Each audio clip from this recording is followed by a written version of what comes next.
Hello, One World Spiritual Center. Happy November. My name is Iyabo Onipede. I am the co-director of Compassionate Atlanta. I have been with you before and I'm honored again to be with you this November. Thank you so much for the consistent invitation, asking me to come back and do this wonderful work with y'all. Let me give you a couple of updates, what we've been working on at Compassionate Atlanta. We are immersed in doing work around racial healing.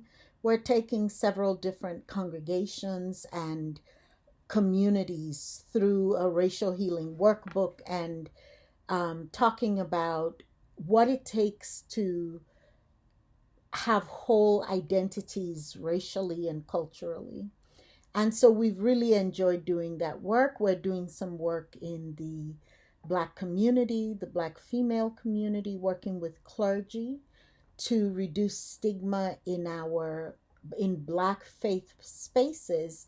And this grant was given to us by Gilead, related to the fact that Black women in the South, I beg your pardon, are the fastest growing demographic of people that are getting HIV and having to live with HIV. And so this grant is to bring awareness to that, reduce stigma in Black faith communities where Black people would go to church or mosque. And so we're really enjoying this work. We're expanding our reach or attempting to expand our reach to rural areas in Georgia also, because we don't get to leave our rural neighbors out of our compassionate world. So there you have it. That's what we've been up to. And today I'm asked to speak to you about gratitude. And I kind of was like, I've really been wrestling with it and toying with it and thinking, what can I tell you about gratitude that you don't already know? So for me, this Thanksgiving that's coming up, the holiday has never really taken for me because I didn't grow up with it. Growing up in Nigeria, we were former British colony, and they don't have Thanksgiving on the fourth Thursday of the month of November. That's a uniquely American holiday.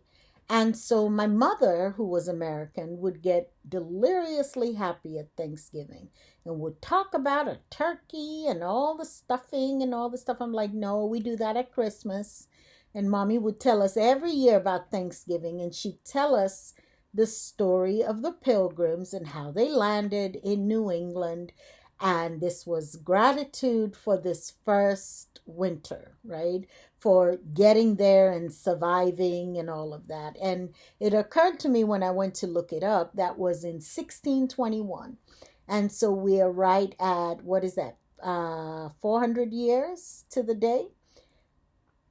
Yeah, 400 years this Thanksgiving is 400 years Americans have been doing it. And I thought, wow. And then I really dug into the story. I mean, I know, as probably you know, that, yeah, we say it's when Americans came, and this was their first fall and Thanksgiving. And we think of it as this time of bonding between the indigenous folks, the first Americans, and the Westerners, the people coming from Holland. They were the Pilgrims. They had left England, gone to Holland for 12 years, then came and landed here on the Mayflower, right? The Mayflower ship. Well, that's not totally the truth. And many of us know that Thanksgiving really is a celebration of how white people decimated the indigenous population. Right? A lot of us are becoming more and more aware of that. And I was thinking about the term story and how we tell stories that make up a larger narrative. So the narrative, for instance, of my family would be my story plus my sister's story plus my brother's story plus my daddy and my mommy. Right? We can even bring in the grandparents, and that would be the narrative of the Onipede family. Right? But the story of Iyabo as it relates to the larger narrative, that's what I want us to parse out today, because we all have gratitude stories.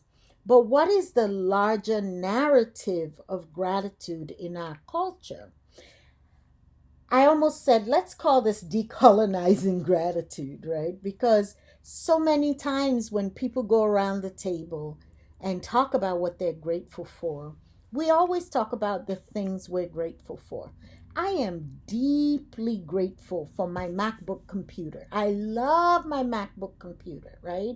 I love my little iPhone, right? I don't always get the newest one, but oh, I love a good working phone, don't you?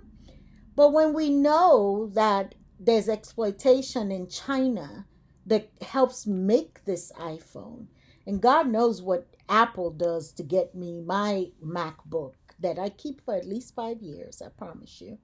And that's why I love it so much. And I can get my thinking out of my head and onto Word documents, right? What is the larger narrative of the exploitation that has occurred that I don't get to think about when I think of my brand new shiny or my even reliable old stuff, right? And so my question is, when can we really be grateful and hold gratitude in our hearts if we're just looking at what we have, what we own, and not the trail that lives up to it? What is that larger narrative where we park our gratitude stories? Okay? So let's look at this thing called Thanksgiving that's coming up yesterday, for when I'm recording this, yesterday, 2 weeks away. Native American people first counted the Pilgrims in Plymouth, Massachusetts. And that story plays such a role in the greater narrative, the imagination of the U.S., right? We're taught in our schools, in our textbooks. I looked up a few. The first Thanksgiving was a friendly gathering of two different groups or even neighbors who shared a meal and lived harmoniously. In actuality, it had more to do with this is who we could speak with, alliances and diplomacy, and just a very temporary, peaceful coexistence. At this time, when in 1621, there had already been a great loss of life for the Wampanoag people that lived in that area, right? Those folks were the Wampanoag, had been living in that area for over 12,000 years. They call the continent of the United States the Turtle Island, and that's what they call the United States. So many of them were also taken as slaves to the Caribbean, right? We think of black slaves, but Native folks were also taken as slaves to the Caribbean. And the Mayflower came in 1620, but this first Thanksgiving, and it wasn't called Thanksgiving, it was just called a fall festival, was in 1621. Okay. The Puritans settled there, and there was a leader called Samoset known as Squanto. Squanto was a person that was taken from America to be a slave in Portugal, and then he ended up going into Europe, learned English, and was brought back to America to broker deals, right? To be an English speaking person in the Americas. He helped the Puritans, as they were called, grow corn, use fish to fertilize their fields. They had a treaty agreement with him to protect each other from the tribes, because there were lots of tribes. Some tribes were gatherers, hunters. Some tribes were warring tribes. The problem with this first Thanksgiving story is that we think about how these people came together and had a good time, and oh, look, our land is your land and their land is our land, and all of that. But there was so much massacre, and it was a temporary peaceful time where the indigenous folks were teaching white people how to survive in their land. And so it continues to bother me that we don't tell the whole story of what happened, right? Which is that after this celebration, there are brutal massacres of this village. And it becomes by 1637, when they first start calling it a Thanksgiving celebration, the colonists brutally massacre an entire Pequot village, then subsequently celebrate this as a victory and something to be grateful for. Just hold on to that, right? That's not okay. Now, I also want us to remember that Native Americans were only allowed to become citizens and hold and vote and hold title to land and own their own land in 1924. But in 1621 and 1637, in 1631, when the Mayflower ship landed here, they celebrated together. In 1637, they were massacred, killed off, wiped out, right? And then it is 1924 before they can be acknowledged as human beings. And what has this got to do with gratitude? Well, until the lions have their own historians, the history of the hunt will always glorify the hunter. This is a statement by Chinua Achebe, a Nigerian novelist who wrote Things Fall Apart.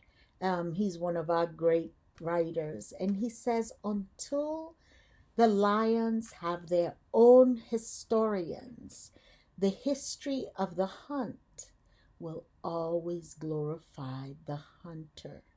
I want to say it one more time. Until the lions have their own historians, the history of the hunt will always glorify the hunter. The glorification of my iPhone, this fella I hold over here, is that Iyabo has an iPhone, and I'm so grateful for how I can keep in touch with the whole world and da-da-da-da-da. What about the people making whatever minimal wage they make in China that sleep 10 to a room? Have you seen those videos? Check them out. And work around the clock to make all this money for Apple, and Apple sells this to me at an exorbitant price. And every 2 years they want me to spend another $1,000. I don't do that. This is an older model. Whose story is that? Is that the lion story or the hunter story? So my point is that I want us to be people that when we tell stories, we give perspectives of the other. We don't always have to be glorified in our stories. We don't always have to come out the hero, the winner, the wise one, the smartest one, the richest one, the most saintly one. No, we don't, because we live in this interweb of things. Compassion teaches us that we are interconnected. My life is connected to your life. My life is directly connected to this person in China who worked on this phone. And of course, it would have been more than one person, right? And please don't judge me for having an iPhone. Please don't. I keep all my products Apple because they're more reliable to me. So yeah, there are issues there. And we can talk about that too. Where was I? I said, being grateful, whose story are we telling, right? And always include perspectives of other people, because we're interconnected and we have a common humanity, right? God forbid I were sick, but if I were sick and this person in China has the same illness as I do, I can relate. We can relate to each other. We have a common humanity where I feel pain, they feel pain. They feel joy, I feel joy, right? So today I'm grateful for the unknown hands that provide me so many glorious things in my life, the named and unnamed. And I encourage us to do some unnaming at the Thanksgiving table. Think about the folks you don't generally think about.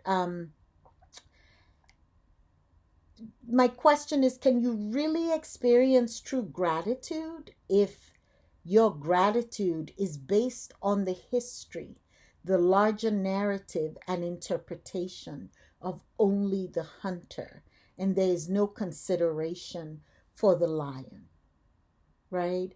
So here we are in America, one of the greatest countries in the world.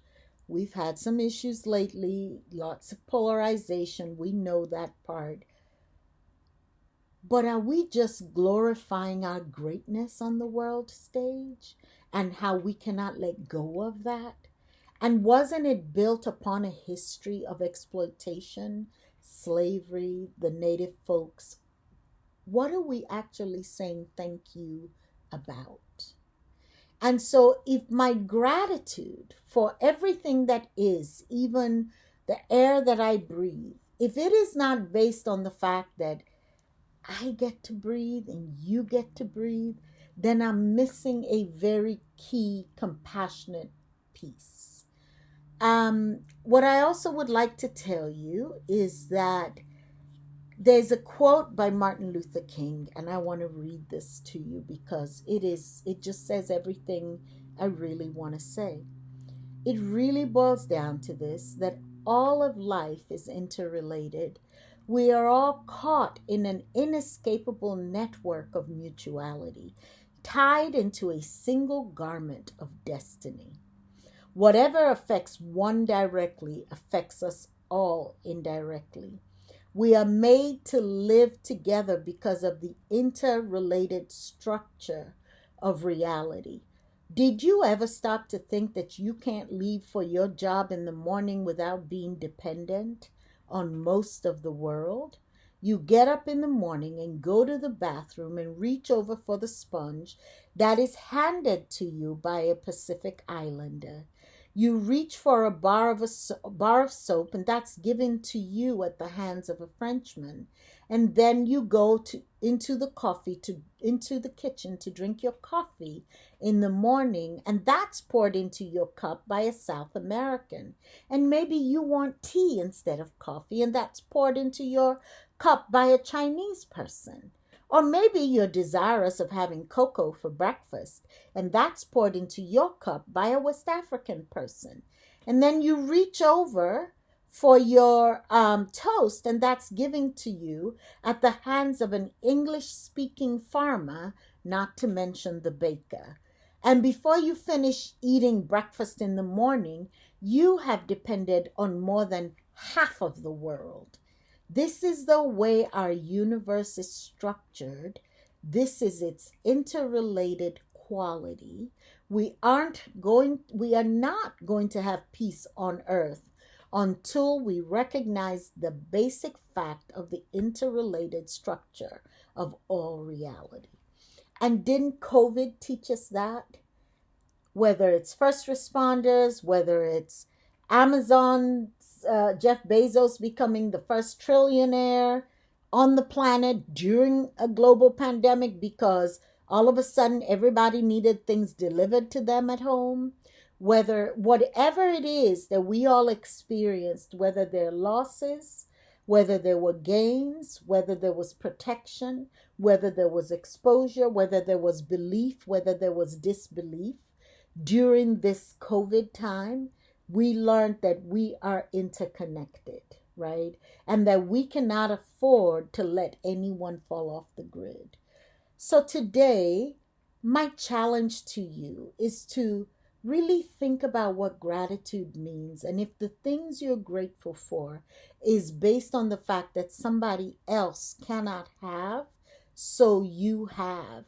And it's not just saying, I'm grateful for my mom and my dad and my siblings and family. Please be grateful for that. Whatever your resources are, please be grateful for that. It's a both and in addition to that, right? Can we find space for gratitude that we want to seek out solutions to homelessness? Can we have gratitude that there are people working on stuff like homelessness? Can we have gratitude that, not that thank God I don't live on the streets, but thank God for my home, for the warmth of my home on a winter night. And I'm grateful that there are people working on homelessness in our community. I'm grateful for free fridges all over the place. I'm grateful for activists working on poverty and alleviating poverty. And then put some resources towards that. That is how compassion works. The more you highlight your interconnection and how we relate one to another, it rewires your brain. Your brain gets rewired, beloved. And this is what we want. Our gratitude is not just about our happiness. Our gratitude is to open our eyes to our interconnectedness. I hope this has been meaningful to you. I hope you have a happy time with your family over the break.